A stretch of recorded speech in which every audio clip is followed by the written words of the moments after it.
اعوذ باللہ من الشیطان الرجیم بسم اللہ الرحمن الرحیم یا ایھا الذین آمنوا اے ایمان والو ان تطیعوا الذین کفروا اگر تم بات مانو گے اطاعت کرو گے ان لوگوں کی جنہوں نے کفر کیا، اگر کافروں کی باتیں مانو گے تو یردوکم علی اعقابکم وہ تم کو پلٹا دیں گے تمہاری ایڑیوں کے بل، یعنی تمہیں دوبارہ کافر بنا دیں گے۔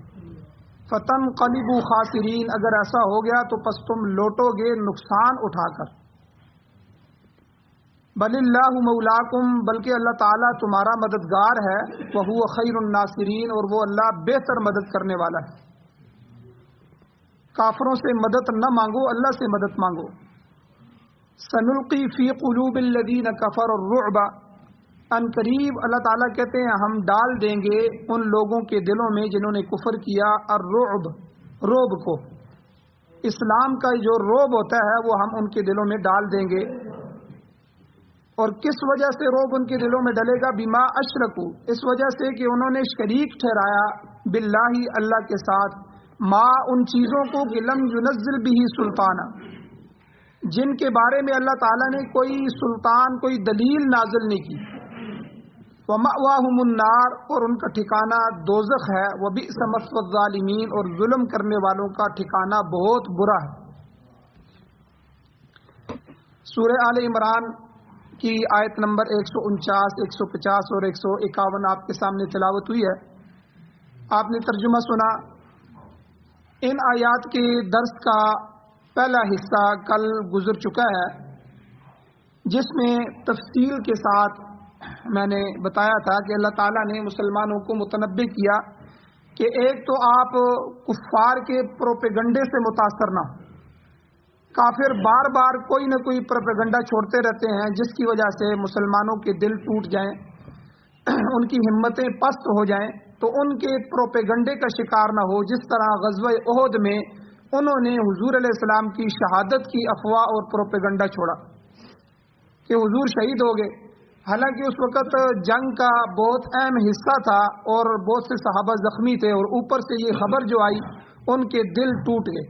تو اللہ تعالیٰ نے فرمایا کہ ایسا نہیں ہے، حضور میرے پیغمبر ہیں، میرے رسول ہیں، جس طرح ان سے پہلے بہت سے رسول گزرے ہیں، انہوں نے آخر کار میرے پاس آنا ہے، یا تو شہید کر دیے جائیں گے یا فوت ہو جائیں گے، لیکن کیا تم میرے دین کو چھوڑ دو گے؟ تمہارا تعلق تو میرے دین کے ساتھ ہے، پیغمبر تو میرا دین میری بات تم تک پہنچانے کے لیے آیا تھا، وہ تو اپنا مقصد پورا کر کے واپس آ جائے گا، انہوں نے تو فوت ہو جانا ہے، اس دنیا کو چھوڑ دینا ہے۔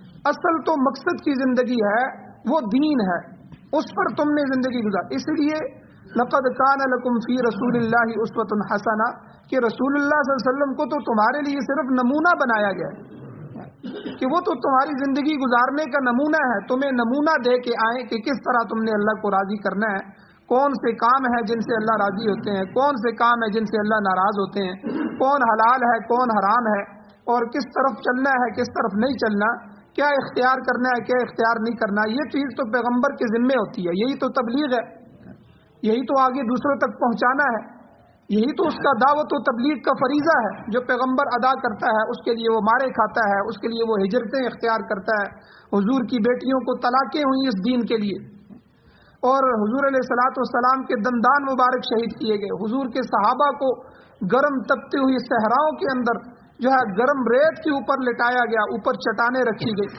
وہ کون سا ظلم ہے جو اس دین اور اسلام کی خاطر حضور کو اور حضور کے صحابہ کو نہیں پہنچایا گیا؟ تو بہرحال وہ دعوت اور تبلیغ، اللہ کے پیغام کو پہنچانا، یہ ان کے ذمہ فرض تھا۔ یا ایھا الرسول بلغ ما انزل الیک، اے میرے رسول، اللہ قرآن میں فرماتے ہیں حضور کو بلغ آپ پہنچائیں ما انزل الیک جو آپ کی طرف نازل کیا جا رہا ہے، جو وحی بھیجی جا رہی ہے، جو قرآن آ رہا ہے، جو آپ کو بتایا جا رہا ہے، وہ آپ آگے تبلیغ کیجئے، پہنچائیں۔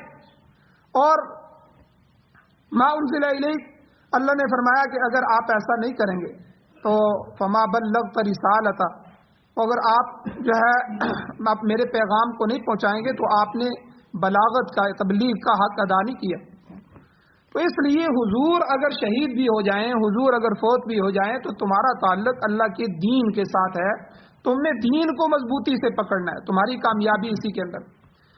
اور اگلی آیتوں میں اللہ نے فرمایا کہ اے ایمان والو یا ایھاالذین آمنو ان تطیعوا الذین کفروا، اگر کافروں کی بات مانو گے، ان سے مشورے لوگے، ان کے پیچھے چلو گے، ان کو اپنا مقتدا اور رہبر بناؤ گے، تو وہ کیا کام کریں گے؟ یردوکم علی اعقابکم، سب سے پہلا کام وہ یہ کریں گے تمہیں تمہاری ایڑیوں کے بل واپس لوٹائیں گے، یعنی تم سے ایمان کھینچیں گے، تم سے حیا کھینچیں گے، جو گندگیاں ان کے اندر ہیں وہ تمہارے اندر منتقل کریں۔ زنا ان کے معاشرے میں عام ہے، تمہارے معاشرے کو بھی وہ اسی طرح بنائیں گے۔ ہر گھر میں جو ہے ان کے ہاں بوائے فرینڈ اور گرل فرینڈ اور پتہ نہیں کیا کیا چل رہا ہے، وہ تمہارا معاشرہ بھی وہی بنے گا۔ تم جو عزتیں لے کے چل رہے ہو دین اور اسلام کی برکت سے، وہ ساری عزتیں اگر کافروں کو بڑا بناؤ گے تو وہ ساری عزتیں ختم ہوں۔ تو اے ایمان والو تمہیں وہ دوبارہ لوٹائیں گے، اور اگر ایسا کر لیا تو اللہ کا تو کوئی نقصان نہیں ہوگا۔ فتنقلبوا خاسرین، تم خسارے کے ساتھ لوٹو گے، تمہارا نقصان ہوگا کہ تم نے اللہ کے دین کو پس پش ڈال دیا، اور اللہ نے جو تمہارے درمیان میں جو فسادات ہوں گے وہ تمہارے اپنے کیے کے نتیجے ہوں۔ تو لہٰذا کل کے درس میں یہ بات بیان ہوئی ہے کہ منافقوں اور کافروں سے بچو، اور ان کی بات سے بچو، اور ان کے معاملات جو ہے اپنے اندر ان کو داخل نہ ہونے دیں۔ آج مسلمان پوری دنیا میں تنزلی کا شکار ہے، ذلت کا شکار ہے۔ اس کی بڑی وجہ کیا ہے؟ اس وقت دنیا میں 80% جو ہے مسلمانوں کی اس تنزلی کی وجہ کفار کی مداخلت ہے۔ یہ جو کافر ہیں یہ مسلمانوں کے قوانین کے اندر بھی مداخلت ہے۔ آپ دیکھیں ہمارے لوگ وہاں قرضہ لینے جاتے ہیں IMF ورلڈ بینک سے، وہ کہتے ہیں ختم نبوت کا قانون ختم کرو، یعنی ہمارے قوانین کے اندر مداخلت۔ وہ قرضہ لینے جاتے ہیں، وہ کہتے ہیں اپنے بچوں کے جو سکول کے نصاب تم پڑھا رہے ہو اس میں سے جہاد کی آیتیں نکالو، دو قومی نظریے کے سلسلے کو ختم کرو۔ دو قومی نظریہ آج کتنا عرصہ ہو گیا، کتنے نئے بچوں نے تو 10-20 سال سے پڑھا ہی نہیں ہے دو قومی نظریہ۔ یہ ملک جو پاکستان آزاد ہوا تھا یہ کس بنیاد پہ آزاد ہوا تھا؟ یہ تو دو قوموں کا نظریہ تھا، ہندو اور مسلمان۔ ہم اس بنیاد پہ آزاد ہوئے تھے کہ وہاں ہندو رہتے ہیں، یہ ہم مسلمان ہیں، ہمیں ایک علیحدہ اسٹیٹ چاہیے، علیحدہ ایک ملک چاہیے جس میں صرف لا الہ الا اللہ کی حکومت۔ اس بنیاد پہ یہ دو قومی نظریہ ہے، دو قوموں کے نظریے پر پاکستان آزاد ہوا تھا۔ پہلے یہ کتابوں میں پڑھایا جاتا تھا، ہم نے تو پڑھا ہے، ہمارے تو ذہن میں بھی ہے، لیکن آج 15-20 سال سے جو یہ قرضے لینے جاتے ہیں وہاں سے ہمارے قوانین پاس کروائے جاتے ہیں۔ آپ دیکھیں ختم نبوت کا مسئلہ مرزائیوں کو داخل کیا گیا ان حکومتوں کے ذریعے۔ پہلے بھی معاملات ہوتے رہے پہلی حکومتوں میں، اس میں کبھی تحقیقات کے خانے سے، کبھی جو ہے پاسپورٹ کے خانے سے مذہب کا خانہ نکال دیا تاکہ مرزائی بھی آ جائیں، یعنی تھوڑی تھوڑی سہولتیں، لیکن اس حکومت نے تو حد ہی کر دی۔ تو بہرحال یہ ہمارے قوانین کے اندر مداخلت اور پھر سیاست کے اندر ان کی مداخلت ہے۔ آپ کوئی بل ان کی مرضی کے بغیر پاس نہیں کر سکتے اپنی حکومت میں۔ یہ جو غیر مری نہ دیکھی جانے والی طاقتیں پیچھے بیٹھی ہوئی ہیں یہ وہی طاقتیں ہیں، اور اسی طرح آپ کی تجارت میں وہ مداخلت کر رہے ہیں۔ پوری دنیا کی تجارت ان کے ہاتھوں میں ہے۔ آپ کے ملک کا جو سکہ ہے وہ طے کرتے ہیں اس کا ریٹ کیا ہوگا، کیونکہ تجارت پیسہ ہمارا ہے، ملک ہمارا ہے، چیزیں ہم بیچ رہے ہیں، خرید رہے ہیں، اور قیمت اس کی ڈالر کے حساب سے لگ رہی ہے۔ ڈالر بڑھے گا تو ہماری مہنگائی بڑھے گی، ڈالر کم ہوگا تو ہماری مہنگائی کم ہوگی۔ ہم جڑے ہوئے، ہماری تجارت جڑی ہوئی ہے یورپ کے ساتھ اور یہود و نصارہ کے ساتھ۔ اسی طرح ہماری تعلیم کے سسٹم میں وہ گھسے ہوئے ہیں۔ میں خود اسکول کا ٹیچر رہا ہوں، تو ہمارا جو اساتذہ تھے گورنمنٹ یہ اسکول تھے، non formal basic education school system جو ہے گورنمنٹ پنجاب نے شروع کیے تھے، یہ بٹھے وغیرہ یا اس طرح کے غیر معروف علاقے جہاں کے بچے نہیں پڑھ سکتے وہاں انہوں نے یہ سلسلہ شروع کیا تھا۔ باقاعدہ اس کی ایک وزارت موجود ہے۔ تو انہوں نے پھر ایک دفعہ اجلاس ہوا تمام اسکولوں کے اساتذہ کی، اس میں وہاں اسلام آباد سے بڑے حضرات آئے تھے، تو کچھ سوال جواب ہوئے، کچھ باتیں ہوئیں، تو میں نے ان سے کہا کہ بھئی ملک ہمارا ہے، سکول ہمارے ہیں، پیسہ ہمارا ہے، سب کچھ ہے، تو یہ ہم اپنی تعلیم خود کیوں نہیں کر سکتے؟ ہم اپنے بچوں کو انہوں نے بہت اچھی، وہ UN کے ساتھ بھی رہے ہیں، یونائٹڈ اسٹیٹ ان کے اقوام متحدہ کے کسی ادارے میں بھی رہے تھے. انہوں نے کہا کہ ہم غلام ہیں. بڑی سچی بات انہوں نے کہی. انہوں نے کہا کہ آپ کو کس نے کہا کہ ملک ہمارا ہے؟ آپ کو کس نے کہا کہ یہ تعلیم ہماری ہے؟ اس نے پھر صاف بات انہوں نے کہی. انہوں نے کہا کہ جب ہمارے یہ لوگ تعلیم کے لیے فنڈ لینا چاہتے ہیں تو ان ملکوں سے لیتے ہیں، وہ تعلیم کے فنڈ بھی مہیا کرتے ہیں. اقوام متحدہ کے جو ادارے ہیں یا اقوام متحدہ ہے یا یورپی ممالک ہیں، وہ ہمیں تعلیمی فنڈ دیتے ہیں غریب سمجھ کے. جب وہ فنڈ دیتے ہیں پھر وہ کہتے ہیں جی تعلیم بھی ہماری پڑھاؤ نا، فنڈ ہم سے لے رہے ہو تو تعلیم بھی ہماری پڑھاؤ. پھر انہوں نے بڑی عجیب مثال دی. انہوں نے کہا کہ جب آپ بچپن میں پڑھتے تھے تو آپ کی اردو کی کتاب میں لکھا ہوتا تھا پہلی جماعت کی کتاب، پہلی جماعت کی کتاب. یعنی اندر جو انہوں نے بدلا وہ تو بدلا ہی بدلا، اوپر سے ٹائٹل. جب انہوں نے فنڈ دیا تو پھر انہوں نے ہماری حکومت سے مطالبہ کیا یہ پہلی جماعت کیا ہوتی ہے، اس کو پہلی کلاس کرو. حالانکہ جماعت اردو کا لفظ ہے، کلاس انگلش کا لفظ ہے، چاہے اس کو اردو میں لکھ دیں آپ، یہ ہے انگلش کا لفظ. انہوں نے یہ جو ہمیں نشے کے ٹیکے لگائے آہستہ آہستہ کر کے لگائے، انہوں نے جماعت کو خرچ کیا، پہلی کلاس کر دیا. پھر اس کے بعد انہوں نے کہا کہ یہ پہلی کیا ہوتا ہے، اگلے فنڈ میں انہوں نے کہا کہ پہلی کو 1 کرو آپ، 1 کلاس. پھر یہ بھی اردو میں لکھا جاتا تھا 1 کلاس. ابھی تک اگلی نسل یہ پڑھ رہی تھی کہ بھائی اردو میں ہے، ٹھیک ہے اردو کی کتاب ہے، ہمیں اس سے کیا غرض. لیکن کافر کی نظر آپ کی ہر چیز پہ ہے. پھر اس کو باقاعدہ کتاب اردو کی ہے لیکن اس کے ٹائٹل میں انگلش میں لکھا ہوتا ہے 1 کلاس. چلو انگلش کی کتاب میں تو لکھا ہوتا ہے، اس کو تو سمجھ آتا ہے کہ 1 کلاس کی ہے، لیکن اردو کی کتاب میں اس کی بھی تبدیلی کی گئی. تو اسی طرح آہستہ آہستہ ہمارے تعلیمی ڈھانچے کو اتنا کمزور کر دیا گیا. آج آپ کا بچہ اگر وہ انجینئر بن جائے، وہ سائنٹسٹ بن جائے، تو اپنی مرضی سے کسی قسم کا تجربہ حکومت کے سامنے پیش نہیں کر سکتا کہ میں نے یہ چیز ایجاد کی ہے. بلکہ اس ملک میں جتنے بھی غلام ملک ہیں مسلمانوں کے، ان ممالک میں ان بچوں کا نیا تجربہ کرنا اور اپنی قوم کے لیے کوئی چیز پیش کرنا، یہ تو ان کے لیے عذاب بن جاتا ہے.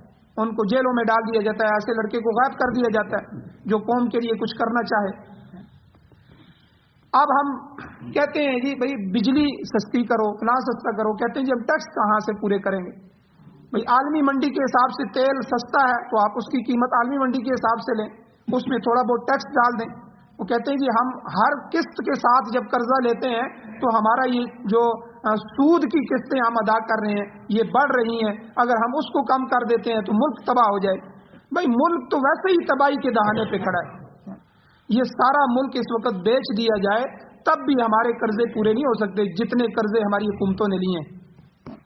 تو بہرحال اللہ تعالیٰ ان آیات میں ہی فرما رہے ہیں کہ ان قوموں کو اپنے معاملات میں داخل نہ ہونے دو. جس نے بھی، وہ یہودی ہو، مشرک ہو، کافر ہو، عیسائی ہوں، کمیونسٹ ہوں، دیریے ہوں، چائنا، جاپان، کسی قسم کا بھی کافروں کا ملک ہو، ان میں کچھ کمیونسٹ ہیں، کچھ دیریے ہیں، کچھ یہودی ہیں، کچھ عیسائیوں کے ہیں، کچھ ہندوؤں کے ہیں، کوئی بھی کافر وہ تمہارا سگا نہیں ہو سکتا. وہ تمہارے معاملات میں جب بھی مداخلت کرے گا تمہیں نقصان پہنچائے. تو جس طرح ہمارے ہاں کوئی آدمی مجبور ہو جاتا ہے تو وہ اپنی چیز بیچتا ہے، اب وہ چیز 2 لاکھ کی ہوتی ہے تو وہ بیچارہ 80,000 میں بھی بیچ دیتا ہے، مجبور ہے. اس طرح ہمارے ملک کی جو ہمارے گورنمنٹ کے ادارے تھے، جو ہمارے ملک کے اپنے ملکیت میں تھے، ان اداروں کو اونے پونے بیچا گیا، ان اداروں کے سودے کیے گئے اور ملک کو کنگال کر کے رکھ دیا گیا. اور آج ایک بچہ اگر پیدا ہو رہا ہے تو وہ 2.5 سے 3 لاکھ روپیہ مقروض پیدا ہو رہا ہے. پیدا ہوتے ہی وہ مقروض ہے، غیر ممالک کا، کافروں کا، ان کا غلام ہے. وہ کیسے جو پیدا ہوتے ہی 3 لاکھ کا مقروض ہو، وہ کسی کے سامنے بات کر سکتا ہے، اپنی نظر اٹھا سکتا ہے؟ تو اس لیے اللہ تعالیٰ نے فرمایا یا ایھا الذین آمنوا، اے ایمان والو، ان تطیعوا الذین کفروا، اگر تم کافروں کی بات مانو گے، ان کے پیچھے چلو گے، ان کے مقتدا بناؤ گے، یردوکم علی اعقابکم، وہ تمہیں تمہارے دین سے پھیر دیں گے، تمہاری ایڑیوں کے بل تمہیں لٹائیں گے. پھر نتیجہ کیا ہوگا؟ اللہ کا کوئی نقصان نہیں ہوگا. فتنقلبوا خاسرین، تم ہی خسارے کے ساتھ لوٹو گے. ایک چیز تو یہ ہے کہ جس کی وجہ سے انہوں نے قوم کو تباہ کیا کہ ہر چیز میں، ہر معاملے میں انہوں نے مداخلت کی. ایک دوسری چیز جو اس معاشرے میں اس کو سمجھنا اس وقت بہت ضروری ہے کہ اپنے ملکوں میں تعلیم دینے کے نام سے ایسے شاگرد تیار کیے ہیں جو مسلمانوں کے ممالک میں بھیج کر ان کی نظریات کو جڑ اور بنیاد سے اکھیڑ دیتے ہیں. ڈاکٹر ذاکر نائک ہے، اسی طرح جاوید احمد غامدی ہے، اور اسی طرح فرت ہاشمی ایک عورت ہے جو ہے، یہ الہدا انٹرنیشنل وغیرہ ان کے ادارے ہیں، اور اسی طرح مرزا محمد علی انجینئر ہے. یہ سارے بھی فتنے جتنے آئے ہیں یہ ہمارے زمانے میں، یہ سب انگریزوں سے پڑے ہوئے ہیں. اب فرت ہاشمی جو ہے اس نے اسلام کو پڑھا ہے گلاسکو یونیورسٹی سے، یعنی وہاں یہودی بیٹھے ہوئے ہیں کہ جو ان کو اسلام پڑھا رہے ہیں. آپ اندازہ لگائیں یہودی اور عیسائی جس کو اسلام کی تعلیم دیں گے تو وہ کیا کرے گا جا کے معاشرے میں.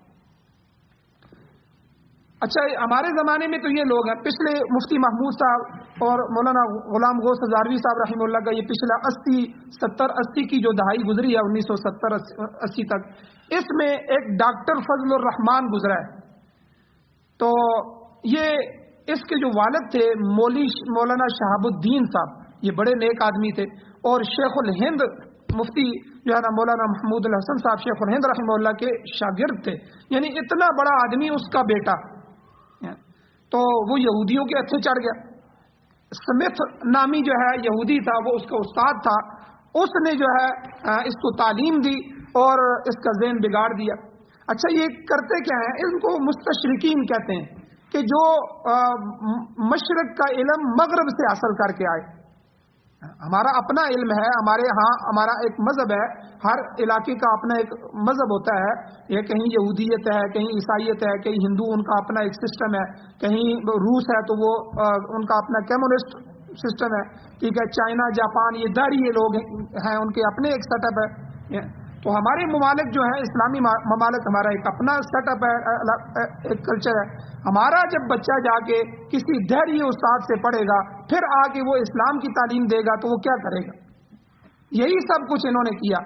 اچھا یہ ان کا کام ہوتا ہے اسلام کے احکامات میں شک پیدا کرنا، بس تشکیک پیدا کرنا، اور وہ مسائل کہ جو فروعی مسائل ہیں جو دونوں طرفہ ثابت ہیں اور ان کے کرنے میں کوئی حرج نہیں ہے، ان کو اصولی بنا کر آپس میں اختلاف کی بنیاد رکھنا اور مسلمانوں کو توڑ دینا، جماعتیں تفرقے پیدا کرنا.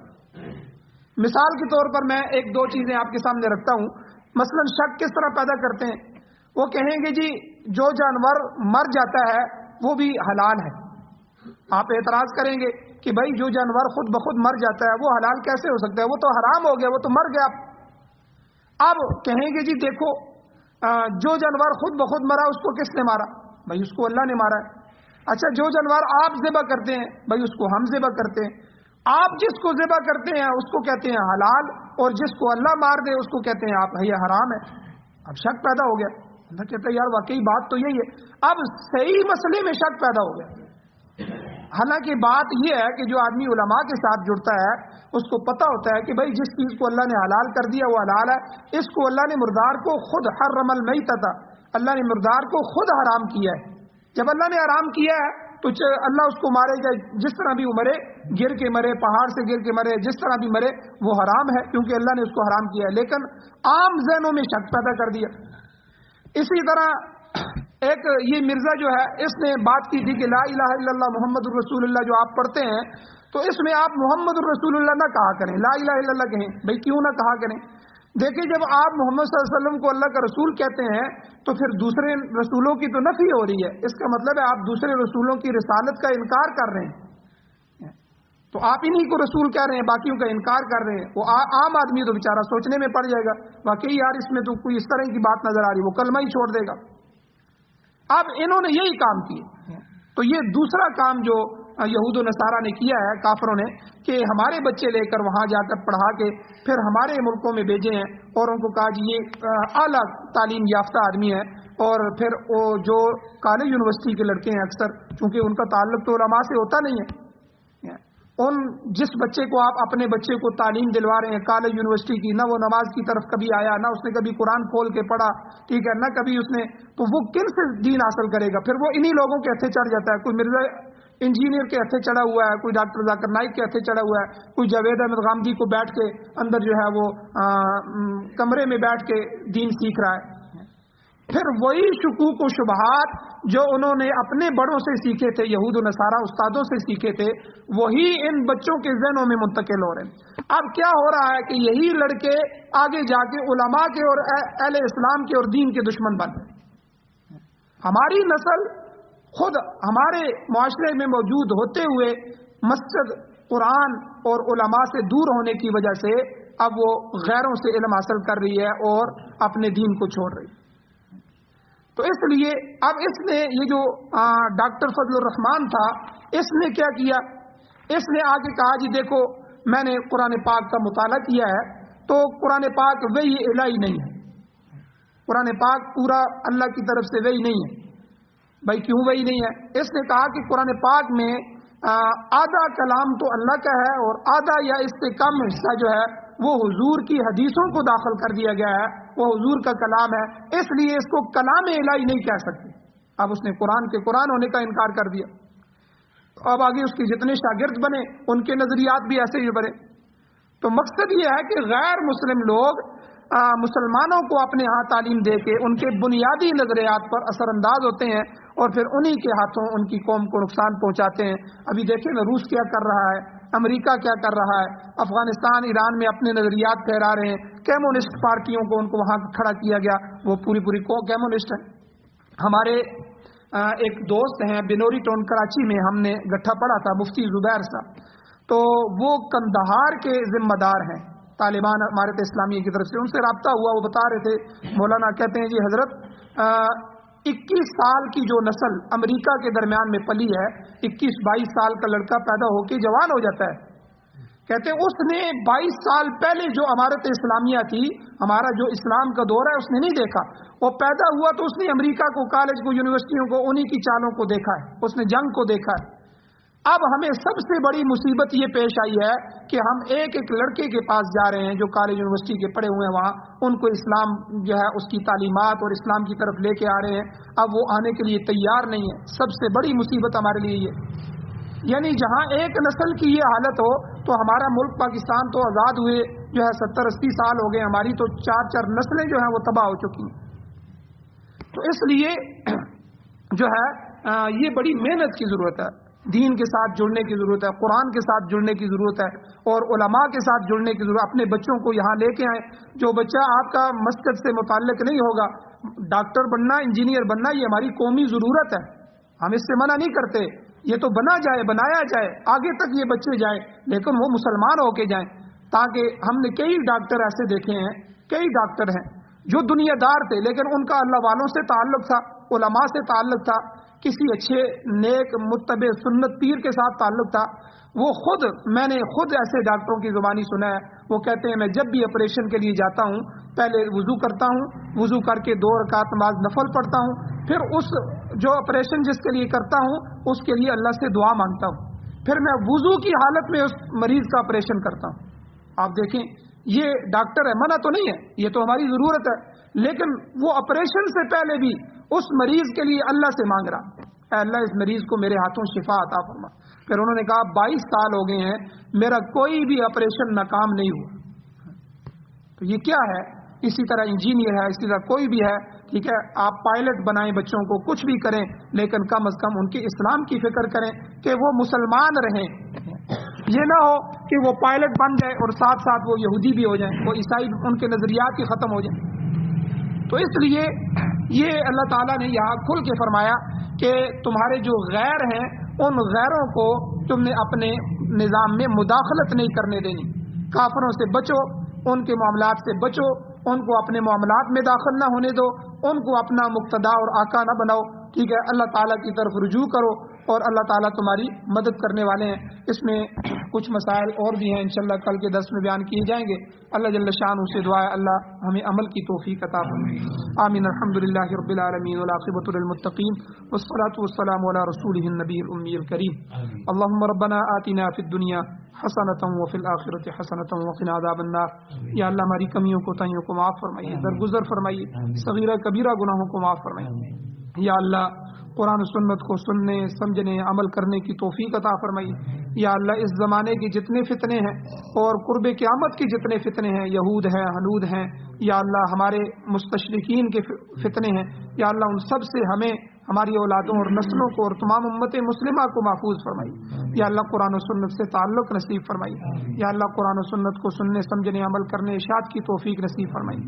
یا اللہ ہمارے ملک پاکستان سمیت پوری دنیا میں جہاں جہاں جمہوریت سمیت جتنے بھی کافر اور طاغوتی اور کفری نظام کام کر رہے ہیں، یا اللہ سب کو ختم فرمائیے. ہمیں امارت اسلامیہ شریعہ نصیب فرمائیے، خلافت راشدہ کا نظام نصیب فرمائیے، قرآن و سنت کی بہاریں نصیب فرمائیے. یا اللہ بہت عرصہ ہو گیا ہے یا اللہ خلافت نہیں دیکھی، یا اللہ آپ کے قرآن کا نظام نہیں دیکھا. یا اللہ یہودیت کے نظام، مغربیت کے نظام، یا اللہ جمہوریت کے تحت ہی ہم زندگی گزار رہے ہیں، گل رہے ہیں، سڑ رہے ہیں. یا اللہ ایمان کو ختم کر رہے ہیں. یا اللہ اپنے ایمان کی بہاریں نصیب فرمائی. یا اللہ قرآن کو دستور بطور آئین بطور ضابطۂ حیات ہمارے مقدر فرمائی. یا اللہ موت سے پہلے ہمیں خلافت نصیب فرمائی. یا اللہ یہ بہاریں ہمیں دنیا میں نصیب فرمائی. یا اللہ جو بیمار ہیں ان کو شفا عطا فرمائی، جو ایمان کی حالت سے اس دنیا سے جا چکے ہیں، یا اللہ چاہے ہمارے عزیز و اقارب ہیں، اساتذہ ہیں، ہمارے اہل محلہ ہیں، ہمارے بہت سے بزرگ یا اللہ ان صفوں میں کھڑے تھے آج نظر نہیں آ رہے، یا اللہ ان سب کی بخشش فرمائی. یا اللہ ہمارا حق بنتا ہے ہم ان کے لیے دعا کرتے رہیں. یا اللہ آپ ان کی مغفرت فرمائیے. یا اللہ مغفرت فرمائیے. یا اللہ ہم سب کو بھی قبر حشر آخرت کی تیاری نصیب فرمائیے، خاتمہ ایمان پر فرمائیے. یا اللہ جو حضرات بیمار ہیں، اسپتالوں میں ہیں یا گھروں میں ہیں، یا اللہ روحانی بیمار ہیں، جسمانی بیمار ہیں، ان سب کو شفائے کاملہ عاجلہ مستمرہ دائمہ نصیب فرمائیے. صلی اللہ تعالی علی خیر خلقہ محمد وآلہ وصحبہ اجمعین برحمتک یا ارحم